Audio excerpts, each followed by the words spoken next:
नमस्कार मंडळी, तुम्हालाही कारल्याची भाजी आवडत नसेल तर एकदा या पद्धतीने कारल्याची भाजी नक्की बनवून बघा। अजिबात कडू न होणाऱ्या चटपटीत कारल्याच्या भाजीची आज आपण रेसिपी पाहणार आहोत। या भाजीचा डिटेल व्हिडिओ मी माझ्या यूट्यूब चॅनलवरती अपलोड केलेला आहे, तिथे जाऊन तुम्ही बघू शकता। सुरुवातीला कारली चिरून मीठ लावून अर्धा तास आपल्याला मुरत ठेवायची आहे। त्यानंतर पाणी घालून आपल्याला ती पिळून घ्यायची आहे।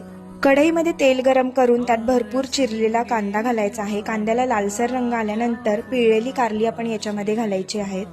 हळद, हिंग, चवीनुसार मीठ, कांदा लसूण मसाला आपल्याला याच्यामध्ये घालायचा आहे। चवीनुसार गूळ पावडर घालायची आहे आणि वाफेवर ही भाजी आपल्याला बारीक गॅसवर 10 मिनिटं शिजू द्यायची आहे।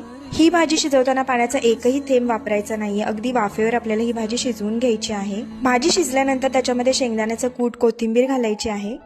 1 मिनिटभर परतून घ्यायचं आहे आणि गॅस बंद करायचा आहे। खाण्यासाठी तयार आहे आपली चमचमीत कारल्याची भाजी।